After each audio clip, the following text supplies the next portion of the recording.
ബദിയടുക്കയിലെ അനാദിക്കടയിൽ നിന്ന് വാങ്ങിയ ബെല്ലത്തിൽ ചത്ത പാമ്പിൻ കുഞ്ഞിനെ കണ്ടെത്തി. പലഹാരമുണ്ടാക്കാൻ കുമ്പള പേരാലിലെ അബ്ദുൾ റഹ്മാൻ ബദിയടുക്ക ടൗണിൽ നിന്ന് വാങ്ങിയ ബെല്ലത്തിലാണ് ചത്ത പാമ്പിൻ കുഞ്ഞിനെ കണ്ടെത്തിയത്.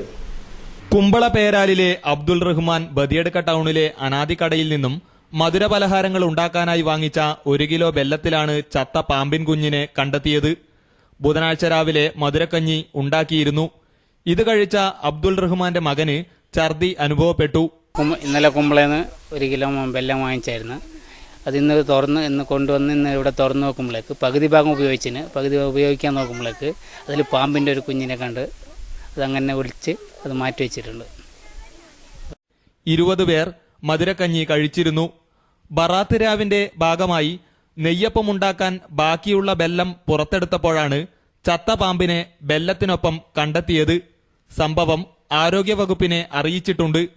കുമ്പള മഞ്ചേശ്വരം ഭാഗങ്ങളിൽ കടകളിൽ മംഗലാപുരത്ത് നിന്നാണ് ബെല്ലം വിതരണം ചെയ്യുന്നത്. ഇവിടങ്ങളിലെ കടകളിൽ യാതൊരുവിധ ഗുണനിലവാര പരിശോധനയും അധികൃതർ നടത്താറില്ല. ഹെൽത്ത് ഇൻസ്പെക്ടറുടെ നേതൃത്വത്തിൽ വ്യാഴാഴ്ച പരിശോധന നടത്തും.